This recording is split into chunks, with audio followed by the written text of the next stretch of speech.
Ukrainian President Volodymyr Zelenskyy visited Denmark as the country took over the presidency of the European Union with a ceremony on Thursday.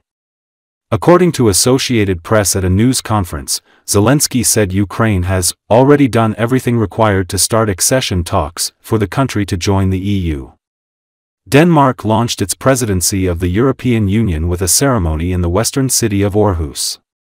Its 6 months at the EU's helm comes against a backdrop of conflict in Ukraine and chaos caused by US President Donald Trump's global tariff war. Danish Prime Minister Mette Frederiksen has vowed to back Ukraine in its quest to join the European Union. She also added that with the US deciding to pause sending some military weapons to Ukraine, the EU must fill those gaps. EU Commission President Ursula von der Leyen said the bloc will deliver 2 million shells to Ukraine by the end of the year, using the windfall profits from immobilized Russian assets. We also invested €2.1 billion to strengthen Ukraine's defense right now, and important is the origin of this money.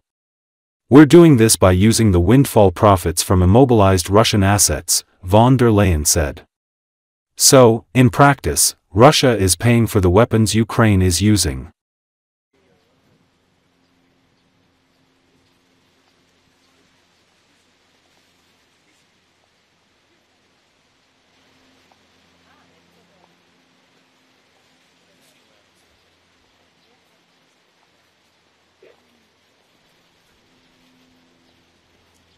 Welcome everybody to this press conference, and with that I will leave it to the Prime Minister of Denmark. Ukraine has already done everything required to start accession talks, including being ready to open the first cluster, fundamentals, and we will be ready for the other clusters later this year. It's time to open the clusters, and the third goal is coordination. Now, when there are doubts about continued US support for Europe, it's even more important to strengthen our cooperation and coordination through the EU, NATO, and also in our direct relations, both with each other in Europe and with the United States. Its presidency of the Council of the EU.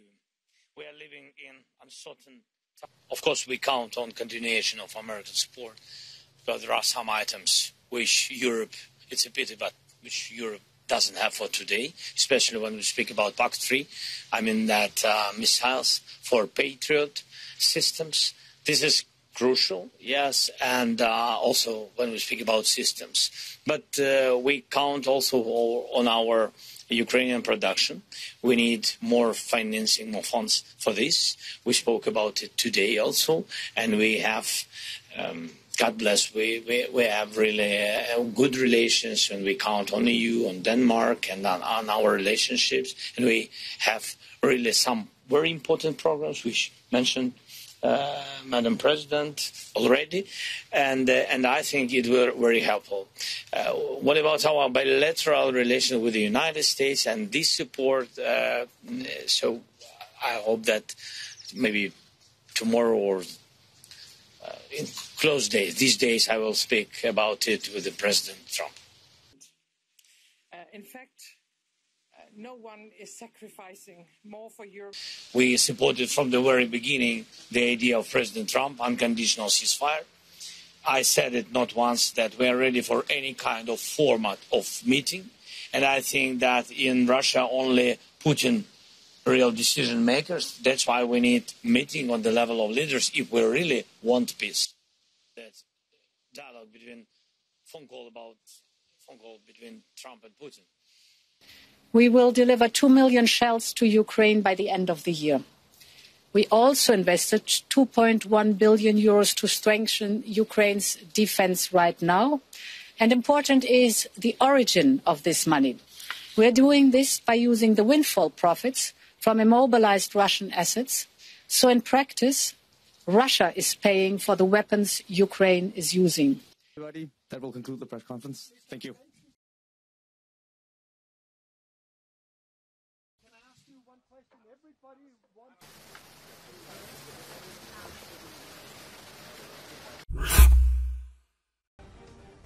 Polish Foreign Minister Radoslaw Sikorski said that a new arms race could lead to the fall of Vladimir Putin's regime, just as happened with the Soviet Union. According to the Polish diplomat, the Kremlin is repeating the mistakes of the past. Having started a costly war, Putin is forced to sharply increase military spending. At the same time, Russia's actions have provoked a large-scale increase in defense budgets in the West. Sikorski believes that Putin himself created a situation in which Russia cannot economically withstand a long war. Let us recall that Radoslav Sikorski stated that when US President Donald Trump admits that Russian dictator Putin is playing unfairly, manipulating the situation, and introduces tough sanctions against the Russian Federation, the EU's response will be no worse. Russian Foreign Minister Sergei Lavrov says that results of NATO countries hiking military budgets will be catastrophic and lead to the bloc's collapse. His remarks mirrored Polish Foreign Minister Radoslaw Sikorski's earlier suggestion that a boost in Moscow's defense spending could trigger the fall of the government. At NATO's most recent summit last month in The Hague, member states committed to spending 5% of GDP on the military, a significant rise from the previous 2% target.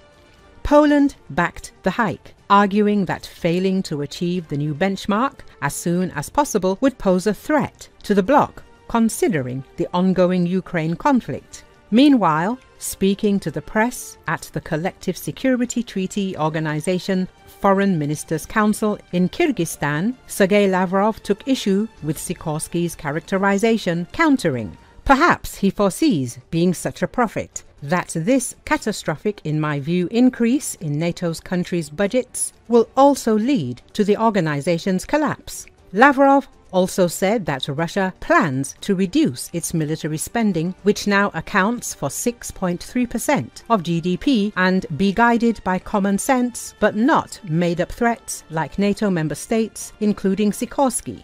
The 5% of GDP target faced opposition from some NATO members. Slovak Prime Minister Robert Fico said his country could not allocate 1/5 of its state budget to defense, while Spanish Prime Minister Pedro Sanchez called the goal not only unreasonable but also counterproductive.